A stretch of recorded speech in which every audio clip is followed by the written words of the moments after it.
Hello again, everyone. Edwin Learnard back once again in this YouTube astrological segment.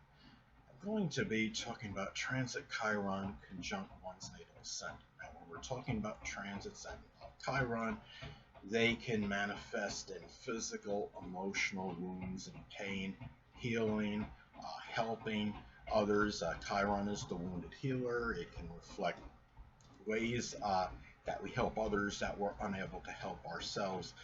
And when we're talking about transit Chiron conjoining one's natal ascendant, well, it may be expressed in physical and emotional wounds, healing, helping.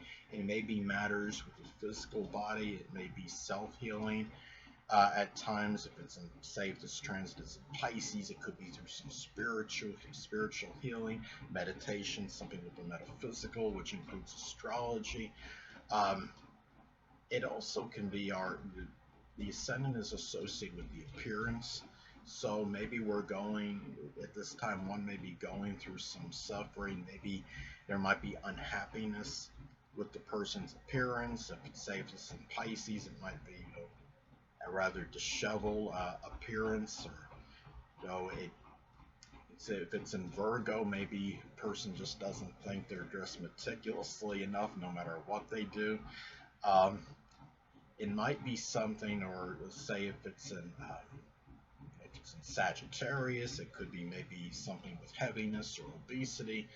Now, the ascendant is also connected with the vitality and energy of a person as well, and this could be at times some suffering that a person may be enduring in terms of their energy and vitality level at this time. Maybe life is just taking a toll on the person, whatever reason, if they're maybe bombarded with too many things, succumbing to low energy levels as a result. But at the same time, you may be able to help and heal others in matters that are pertaining to one's vitality. If there's any diminished vitality at this time, somebody you may know as a close friend or family member. It could also be, the Chiron is associated with new beginnings. So this could be a time where maybe there might be some difficulty in initiating things. Maybe it might be due to maybe a depleted or diminished self-worth or self-esteem, or how one feels about oneself at this time. And also, the ascendant is associated with could be associated with a grandparent, somebody you may have known from your early childhood, somebody that figured prominently at that time. And it may be where one or both these people may be experiencing some low energy at this time, or dealing with some kind of, it could be some physical pain or debilitation. If it's in Aries, it could be something with the head or face or skull. If it's in, say, Gemini, it might be something connected like with breathing or the arms or hands. It could be a carpal tunnel syndrome, some kind of lung issue. Another thing too is that we're talking about this as well. The ascendant is associated with the outlook on life. So there may be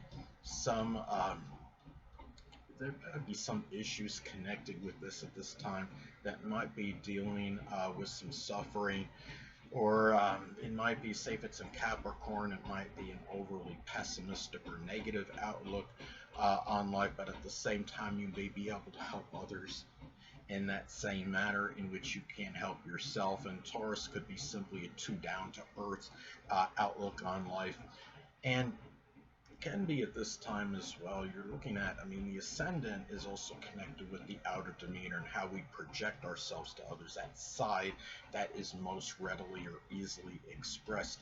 And it might be something where we're simply not satisfied with that at this point in time when we have that transit we might be going through. It might be some emotional pain in connection with what we're expressing outwardly. Say if this is an Aries, maybe there's some repercussions a person may be enduring that's associated with expressing a overly assertive or being overly aggressive or pushy nature and an outward nature, and it might be rebuffing people. And I want to say that something else I want to talk about is this Chiron transits when Heather Locklear had her transit Chiron to her natal ascendant. She was like, yeah, as some of you may have remembered, there was a time where she had apparently contemplated suicide, I believe, and shooting herself, and I believe in the head. I mean, Aries, of course, is associated with the head, the skull, and it's also connected with gunfire. So people that might want to speculate and say, well, transits involving Chiron are insignificant or unimportant. They certainly are. They do have a lot of importance, and you will see this, I believe, when you experience transits like this, and there are especially ones that are hitting a very important point in one's natal chart. So anyway, now it's also, and again, this could be a deep, Chiron could be associated with the deepest wound one may be having to endure with. So at this time, you might feel this, the deepest wound that you might be experiencing may be associated with that side that is easily and readily expressed that you project to others. Now, say if this is in Pisces, it could be an overly passive or maybe weak-willed or gullible type of energy that you may be expressing outwardly, and you might be dealing, maybe with some suffering and repercussions due to that at this time.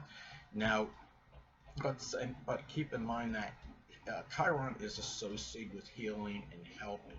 So it can be where you might come across as more of a healer and a helper on a first impression. And say if this falls in Aquarius, it could be through altruism, through selflessness, humanitarianism, maybe something with computer troubleshooting, astrology. It could be by bringing doing something like bringing tech labs, and say if you have this in the third house, it might, I'm sorry, it wouldn't be in the third house because of the hidden ascendant, but it still, in some cases, say for example, could manifest in bringing like tech labs to inner city schools and helping them in terms of technology and creating things with that. Another thing too is that you might be suffering at this time. Again, going back to the physical wounds, it can be suffering that one may endure physically at this time. Say again, if this falls in Aries, it could be something with the head, the skull, the face, or even the brain, where there might be an aneurysm in some isolated case. This could be a very significant transit, and most people may experience one transit in their lifetime with this, because it takes Chiron like 49, 50 years to traverse all 12 zodiac signs. So most people experience at one time, but remember that if it's 49, you're going 49, 50 years to go through all 12 signs. That's like between 98 and 100 years to go through 2 cycles. So the odds are you're not going to experience this 2 times. So the thing about it is, though, it can be something where, again, it can be very important, and don't underestimate this. Just because it's not a planet doesn't mean it doesn't have a significance and importance connected with it. Now, in some cases, too, this could also manifest in diminished self-esteem that might be affecting some, maybe initiating a new beginning. Now, say if this falls on Taurus as an example, it could be something with financing, working as a stockbroker. It could be a matter that requires some kind of persistence and endurance. Endurance could be weightlifting, could be running, a long distance running.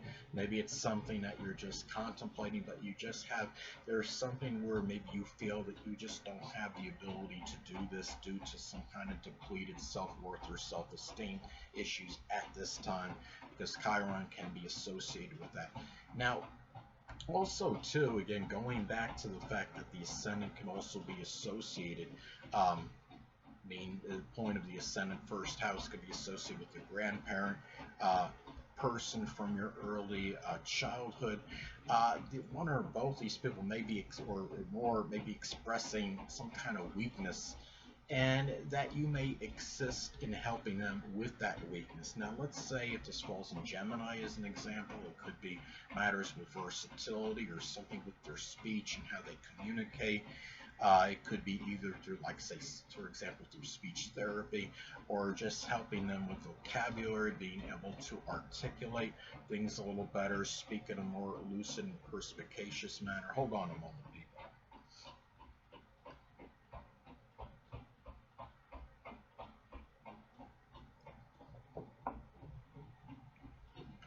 Sorry about that, I'm back.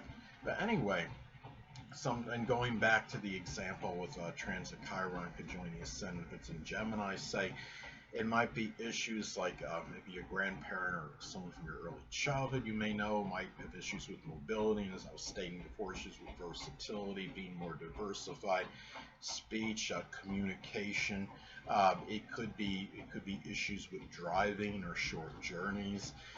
It could also be, now this could also be some kind of issue from your early environment, or that might be causing you some exasperation. Now, let's say, for example, you were to go back to where your upbringing was, to your home, uh, where you area where you originally live, assuming if you don't live there anymore. Um, let's say if this is Taurus, in Taurus, for example, you might be having difficulty finding that peace and stability and tranquility that may have once been there, that peaceful environment. It might be more corrupt, or there might be an escalation in crime, as an example. Anyway, people, that'll conclude this YouTube astrological segment. Until next time, people, Edwin Learnard saying, stay well.